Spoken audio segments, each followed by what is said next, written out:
Si Sir po, anong pangalan nila, sir? Si Romel po, at your Ah, service. at First si name ko Romel. Sir Romel po at ilang taong ka na dito sa Middle East, sir? Dati akong 5 taon sa Dubai at saka dito sa Kuwait ay 12 taon. Hmm. Sa pagpunta mo dito, ano naman yung magandang nagawa sa buhay mo?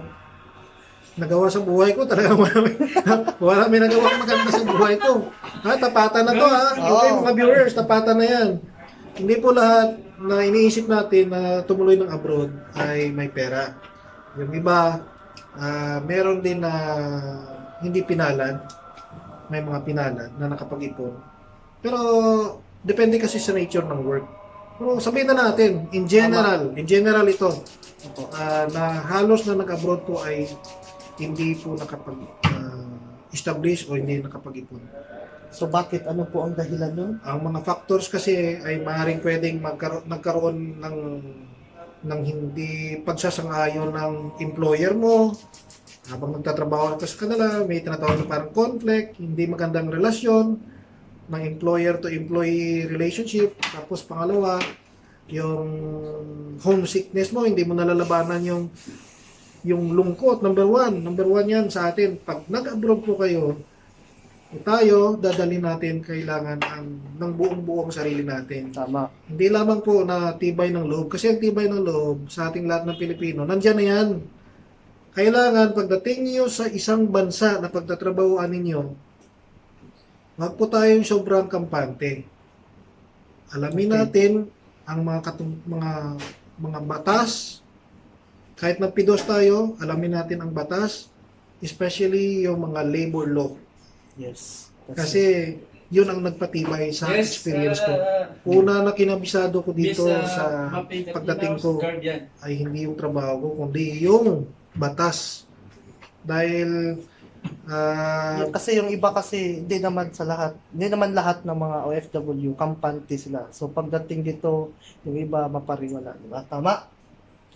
So yun po. maraming pasalamat. Ako Oo. nagpapasalamat ako in advance sa itong ating vlogger na si Curve sa opportunity na na-share ng online. At least maganda yan para Hindi, kasi gusto ko po rin kasi, sir, na i-share. Gusto kong magtanong sa inyo kung ano yung talagang mga magandang ginawa nyo dito, lalo na sa mga baguhan na papunta dito. Kasi nga, di ba, maraming issue dito sa Middle East ngayon regarding sa, yun nga, yung sa mga katulong natin na kapwa nating OFW, mga kasimbahay. O, di ba, may issue doon na ginawang total ban tapos ngayon nilip ban na.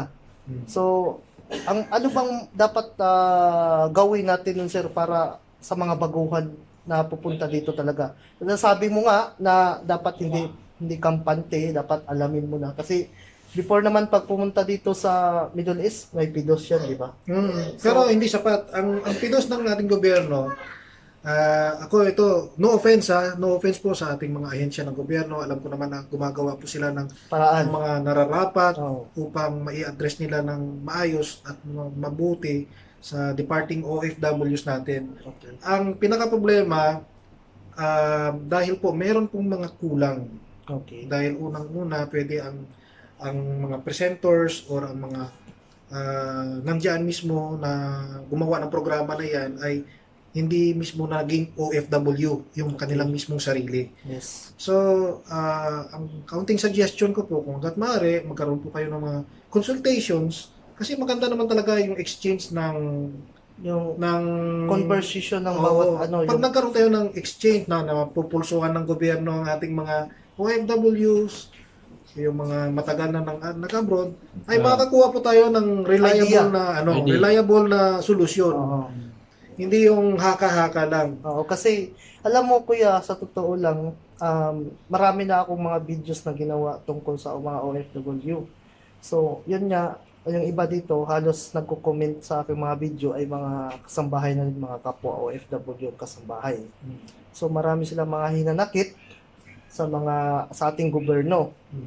Pero hindi ko naman sinisisi ang ating gobyerno kasi nga, 'di ba, gumawa naman talaga ng paraan sila, 'di ba? Pero at least mapakita sana ba, 'di ba? ng ating napakita naman nila, pero kumbaga sa Kulang. ngayon kasi, 'di ba, maraming ang nagagalit nung pumunta na dito si, alam mo yan, sino yun? Oo. So, hindi ko na lang Okay. i-mention. Withheld. Oo. Name withheld. Oo. So, Okay. kaya, yun po talaga ang dapat nating, di ba, sa mga kababayan nating OFW. At saka ang payo ko ho sa atin, sa lahat ng mga OFWs na sa abroad, na hanggat maaari, mag-submit po tayo ng ating mga complaint sa diplomasyang pamamaraan. Kasi kapag literal na awayin natin ang mismo nating sariling tahanan, katulad ng embahada natin, kapag dumating ang panahon na nagkaroon ng mga sakuna, malawakang problema sa kung saan man tayo nagtatrabaho, ay wala tayong ibang mapupuntahan, hindi ang tanging embahada natin.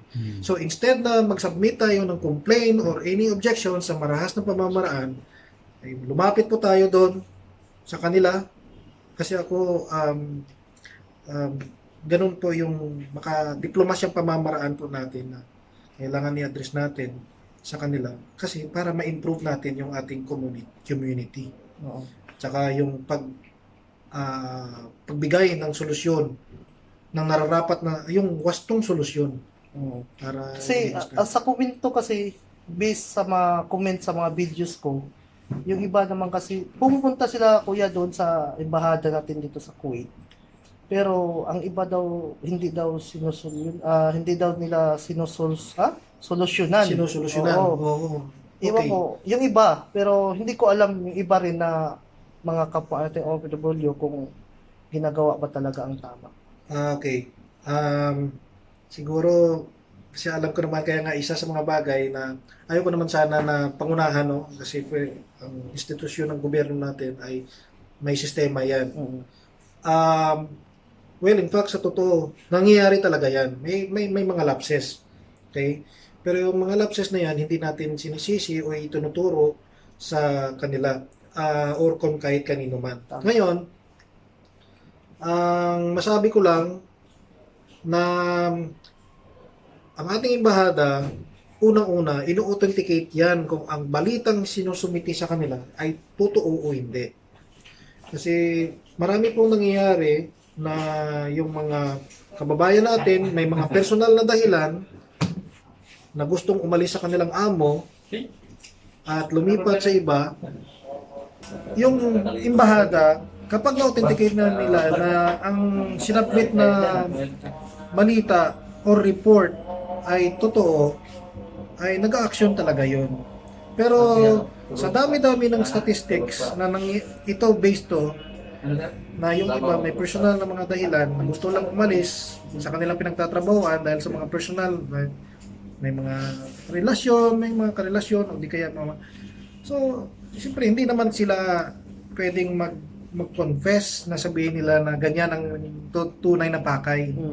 So, ang nangyayari, pag binalidate ng embahada ay hindi pala totoo. Kaya sa dami ng nabibuild up na mga kaso na similar na mga cases ng ganyan, ay nawala na rin ng tiwala ang embassy. Kaya isa yan sa pinakamalaking dahilan kung bakit na tayo, naiintindihan ko kasi siyempre ako, isa din ako sa mga kung anong nakikita natin na dapat lagyan sana ng aksyon kaagad, ay siyempre isa rin ako sa nagko-complain. Kaya lang, yun din ang dahilan kung bakit na-hesitant at hindi lahat ng gusto natin ay napagbibigyan dahil binabalidate pa nga. Pero sa pagdating ng sinasabi na ang kaso ay agaw buhay, wala nang daming sabi yan. Tatalo ng mga opisyal natin sa embassy para kuwanin kung saan man. Kaya kung ako sa aking page sa Overseas Filipino Workers ay sinasabi ko dati yan na hindi tayo bahagi ng kahit anumang government agencies. Tapos we are non-profitable.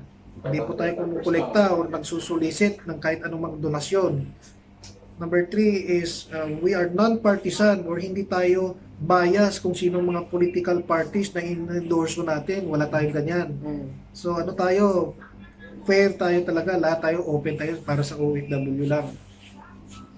Ngayon, ang payo lang talaga na kung may mga seryosong kaso katulad ng pananakit ng amo, physical abuses, or kahit verbal abuses, ay pwede nyo pong i-record yan at i-upload sa Facebook. Sa page na mismo.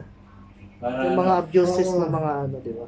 Para pure yung evidence. Oo. Kaya para para hindi masabi, kasi mahirap na pag wala kayong patunay, siyempre talagang gagawa ka ng mahabang paliwanag para makumbinsi mo yung ating opisyal sa embahada na ikaw nga ay biktima ng ganyan, ng karahasan. So, yun ang gusto natin eh. At saka ang complainant natin, hindi lang isa eh. Marami. Sa isang araw, sa nakatala sa ating record sa Philippine Embassy dyan, sa Visa 20 lang, may reported cases way back nung nasa PAIHA pa. Ako hindi ko ito mapa-authenticate dahil siyempre ang makapagpatunay ng actual figures yan ay mismo ang Philippine Embassy natin. Pero hindi bumababa sa 10 reported cases sa araw-araw. Grabe, no? Grabe. Oo. So, sa Kuwait pa lang yan. So, how about sa iba pang mga Mayroon bansa? nga akong, mayroong nag-comment sa akin, kuya, dito daw siya sa Pahil, isang kasambahay, Mhm. na 3 years na siyang, dapat pauwi na siya eh. Mhm. Tapos pasok pa daw yung ano niya, yung passport niya. Ha? Nag-comment doon. Hindi ko kaya nga gusto kong Okay. i-review uli. Parang nanghingi siya ng Tulong. tulong, oo. Pero hindi ko man maano kasi nga nung tiningnan ko uli yung account niya, hindi ko na mahanap. Oo. Oo. At saka Mga- mahirap ganito, no? Marami kasing nagtatago sa mga, hindi naman natin masabi kaagad na fake, ng mga fake accounts. Oo. Pero kung ikaw ay lehitimong humihingi ng tulong, kahit ako mismo, hindi man ako regular vlogger, pero kahit yung pangalan ko, apelyido ko, lahat nandyan. Transparent tayo, kailangan Nakadetalyado din. hindi yung magtago tayo sa ibang pangalan o sa kasi kung ang nais mong ma-achieve o yung nais mong makamtan o makamit ay yung aksyon na tulong, ay siyempre kailangan kumbinsihin mo muna yung sarili mo na ang ginagawa mo ay makatotohanan. Tama. Kaya mamaya pag hinanap nila ang pangalan, iba, Tapos sa wala. actual mo na pangalan, tapos marami ka na bang nabago? So, mahirap kasi may mga nagsasalita ng totoo, tapos ito ang nagiging biktima pa. Sila yung nagsasalita ng totoo, pero sila ang naging biktima dahil hindi na sila napapaniwalaan. Dahil marami na kasing nangyayari na ang report, akala mo totoo, pero nung inaksyonan, Hindi hindi. pala. Oo, kasi nungalingan, ganyan. Kasi, yun na nga, merong mga pang-personal na mga dahilan. Mga dahilan. So, hindi natin minamasama ko yan. So, ano lang ang dapat mong mga i-advise kagaya sa mga kapwa nating mga kasambahay dito, mga kapwa OFW ng kasambahay sa kanila? Sa lahat po ng Visa 20, ganito lang ho, tandaan ninyo. I-ukit nyo po sa inyong mga pag-iisip, sa puso at saka sa inyong maging matapang po kayo. Hindi ibig sabihin matapang, suntukin nyo amo nyo, hindi po yan ha. Wala po kaming sinabing ganyan. Ang sa akin po na hindi masama kung kayo po ay sumagot, kung kayo man ay pinagbibintangan na. Kaya kung kayo ay manahimik, sa ating kultura bilang Pilipino, ang pananahimik ay hayaan mo na sila. Pero dito sa kultura ng Arabo, iba. Pag nananahimik ka at hindi mo pinagtatanggol ang sarili mo, iba ang dating sa kanila. Ibig sabihin, totoo. Yan. Inaamin mo ng kusa. Okay? Kaya sumagot kayo, matuto kayong sumagot dahil mas lalo na sa panahon ngayon, dahil naaprobahan na, nalagdaan na ngayon ng dalawang gobyerno, ang mga bilateral issues, kung ano man ang content na yon ay siyempre, ulitin ko, ang ating embahada pa rin ang makapagpapatunay yan. Ano man yan. So kaya nga, mas mabuti na lahat tayo magsama-sama ng mga OFW, kumbinsin natin ang ating mga embahada sa mga conflict zones katulad ng Saudi, ng Kuwait, ng kahit saan man, na magkaroon sila ng tinatawag na transparency in the form of sa mga public reporting. Ibig sabihin, magtalaga po ng wastong pamamaraan sa reporting. Hindi yung ibang tao ang magre-report para sa ibahada natin kasi maling-mali po yun at saka wala na sa system.